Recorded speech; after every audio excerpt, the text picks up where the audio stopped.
heart also means something quite different from what we understand. In this content, heart is different from what we ordinarily understand. The Quran is a truth, and this truth is revealed to the heart. The Quran is a secret, a guarded secret. It must descend from its high position so that it might be revealed to the heart of the Holy Prophet. Then it must come down further so that it could be understood by others also. The same is true of man. Man is also a closed secret. From what we can see, man appears to be an animal, and for that matter, an animal lower than many other animals. But the distinguishing feature of this animal is that it can attain humanity, and by traversing various stages of perfection, can reach the stage of absolute perfection. Man, before his death, can become what is difficult even to imagine. What we feel are qualities and forms. The whole man is a secret. It is difficult to say what we apparently see in this world, for we cannot perceive bodies or substances. All that we perceive are forms and qualities only. For example, our eyes see a color, our ears hear a sound, our tongue feels a sensation of taste, our hands feel the things by touching them. All these are forms and qualities, but the actual body is nowhere. When we describe a thing, we mention its length, breadth, and depth. Length, breadth, and depth are all forms only. We say that such and such thing has attraction, but attraction is also a quality only. Whatever qualities of a thing we may describe, they are all mere forms. Then, where is the body? The body is a secret, a shadow of the divine secret. What we know is only names and qualities. Otherwise, everything in this world is unknown. Perhaps it is this conception, a degree of which has been described by the Gnostics as invisible though apparently visible. For in this world, things are visible and invisible at one and the same time. Only those things are invisible which we can neither see nor can we perceive. If we want to describe a thing, we can do no more than mentioning its name, qualities, and characteristics. Man cannot perceive a thing which is a shadow of the absolute secret. For human perfection is defective. Only that man can perceive things fully, who through his wilayat has attained that position where glory of Allah is fully revealed to his heart. The question of visibility and invisibility is present everywhere. That is why such expressions as the invisible world, the angelic world, and the world of the intellects are on the lips of everybody. The Holy Prophet is the exalted name of Allah. All the names of Allah are a secret as well as a known thing. They are implicit and explicit. That is what the following Quranic verse means. He is explicit and implicit.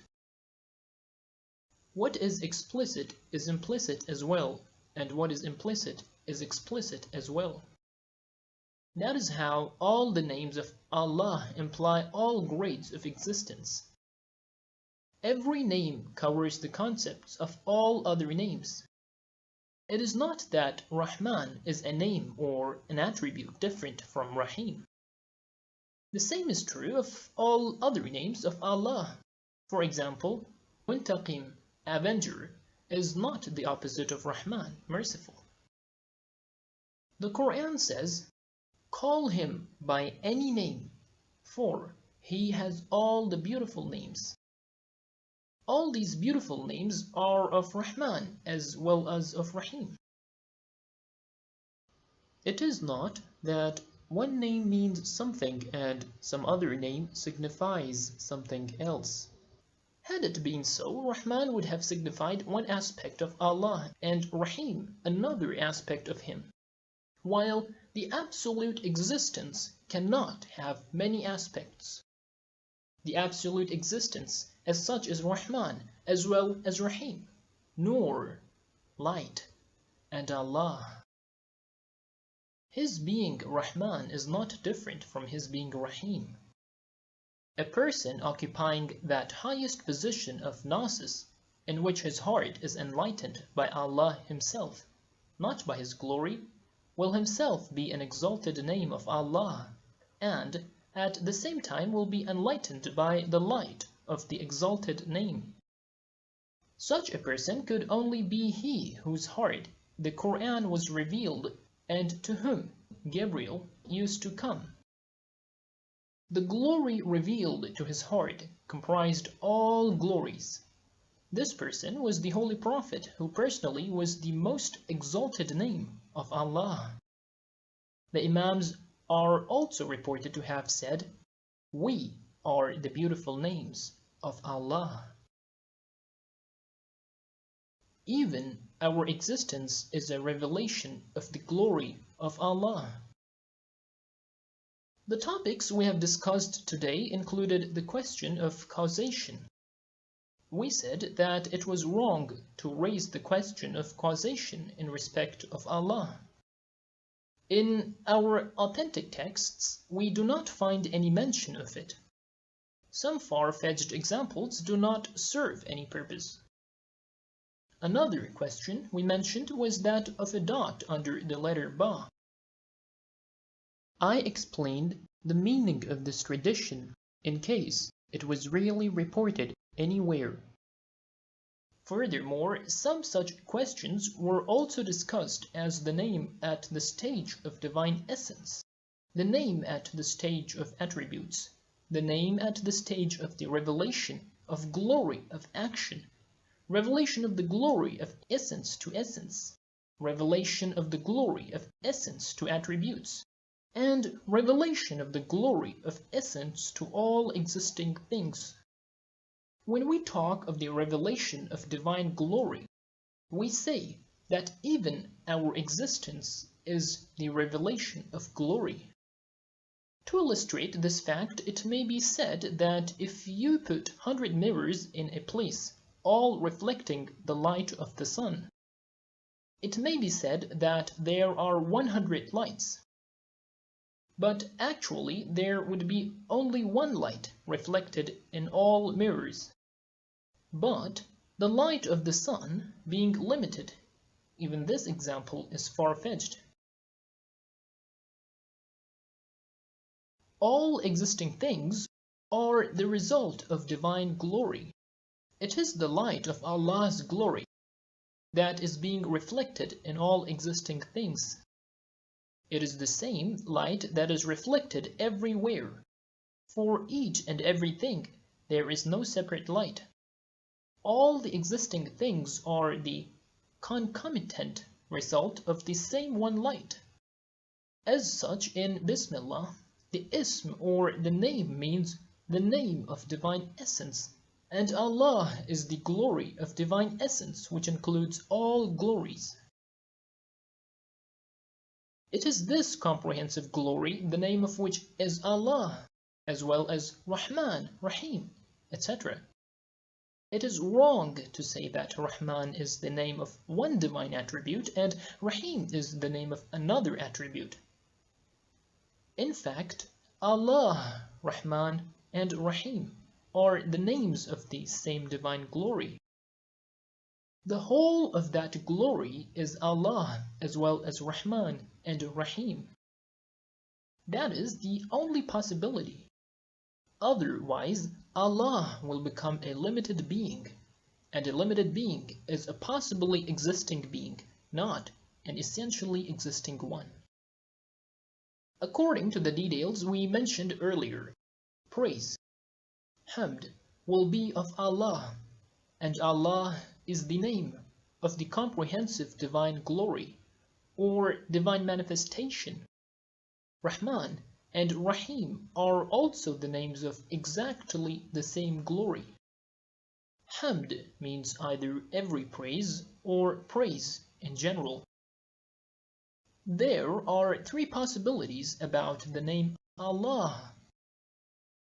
It can either be the name of the comprehensive divine glory at the stage of essence or at the stage of attributes. This is the stage of will. Everything is produced by it, or at the stage of action. When we apply these possibilities to the words of Bismillah, a different style of expression emerges in every case.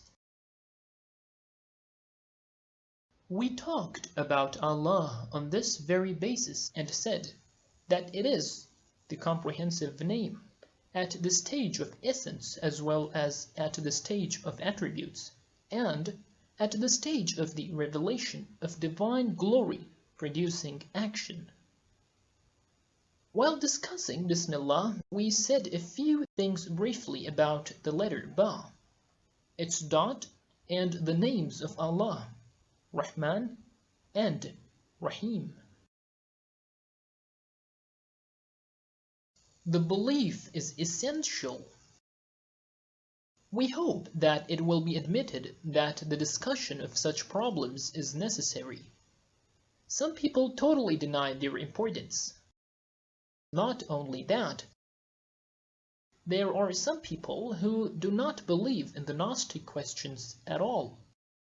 Those who are at the stage of animals cannot understand that there is something beyond what they know.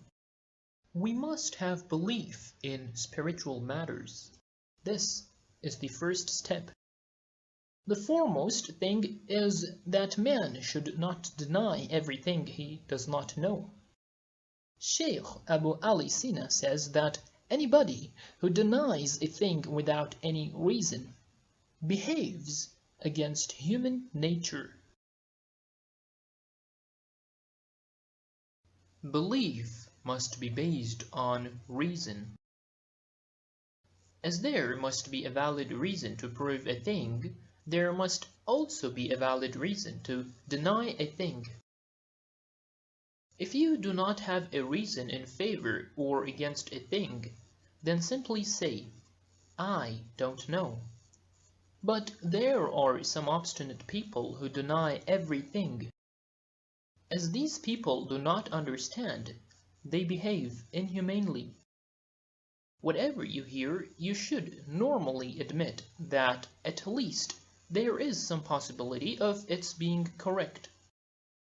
Do not reject anything outright without any reason. We do not have access to what is beyond this world. Even about this world, our knowledge is defective and limited. At present, we have a certain amount of knowledge. In future, we will know much more. So many things which we now know about this world were totally unknown till 100 years ago. In future, many more discoveries will be made.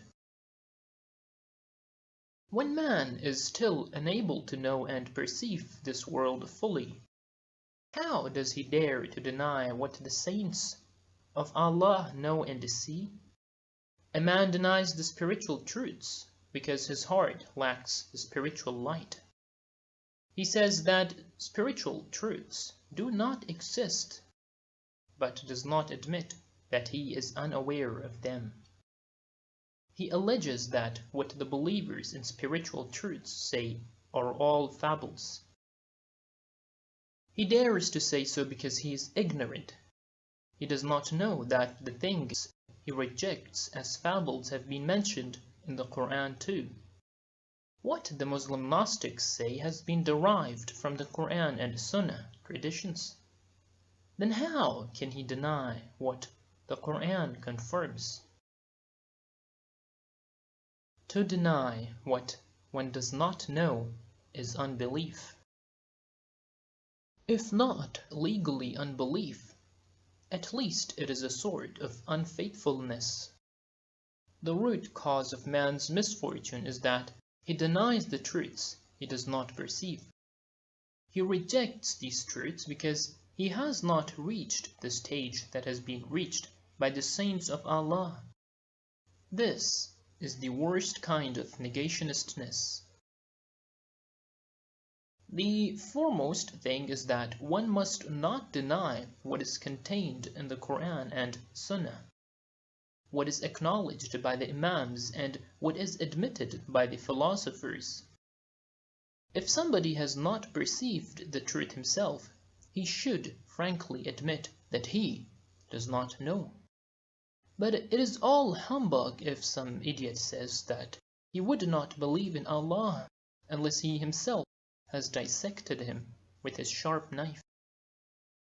The most important thing is that we must not deny what we have been told by the prophets and the Imams. This is the first step. We cannot take the next step if we deny the things in the very beginning. If anybody wants to go forward, he should, as a first step, admit that the spiritual things he does not know may possibly be correct. Then he should pray to Allah to open for him a way that might lead him to the place where he should reach. We must not deny the Quran and Sunnah.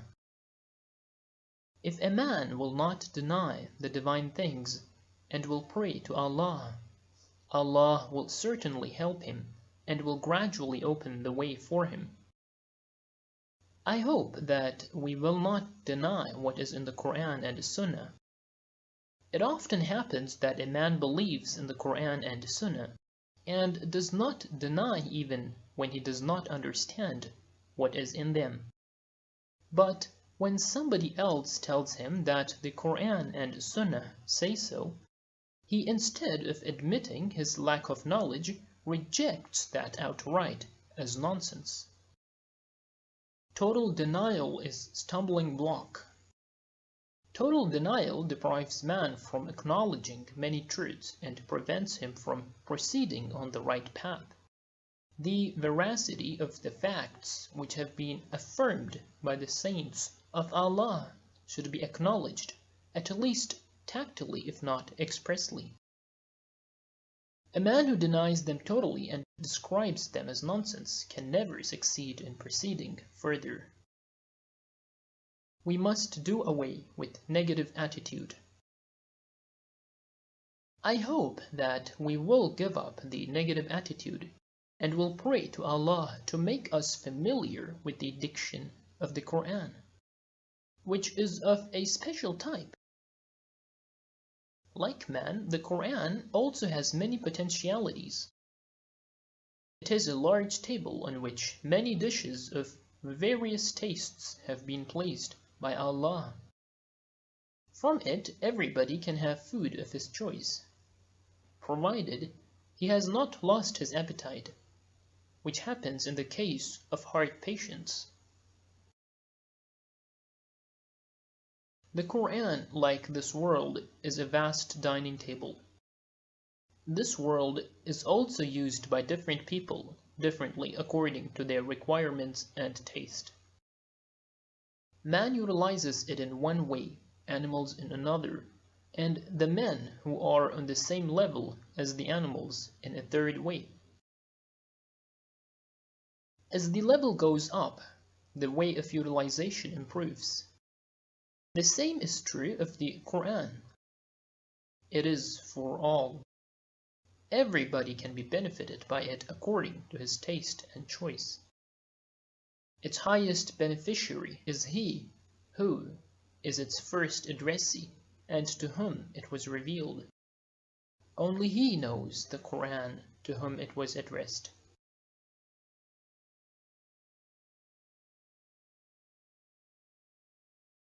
Denial of prophethood. We need not be disappointed. Instead, we must try to be benefited by the Quran.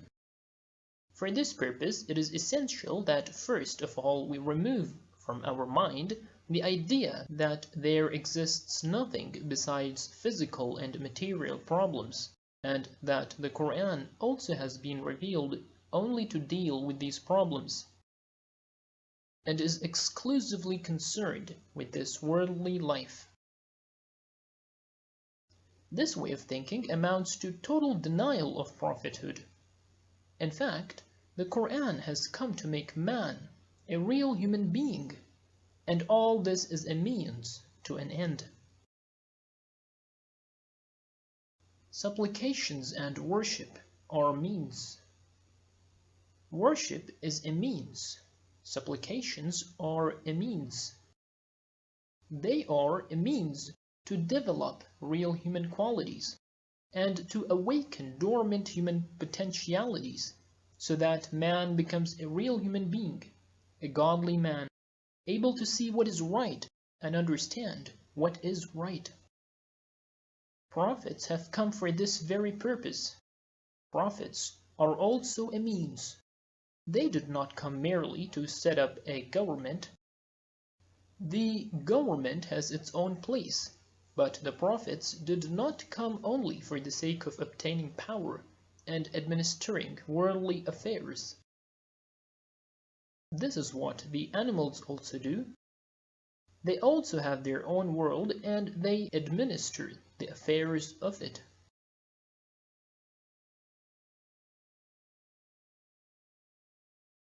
Justice is a quality appropriate to Allah. Those who have insight look at the discussion of justice as the discussion of a characteristic of Allah. The administration of divine justice is one of the functions of the prophets. They set up a government as a means of leading man to that position, which is the real aim of the prophets' coming. May Allah help us in all affairs. Before dealing with the remaining points, perhaps it is necessary and useful to point out that the scholars often disagree because they do not understand the language of each other properly. The reason is that each group of scholars has its own language.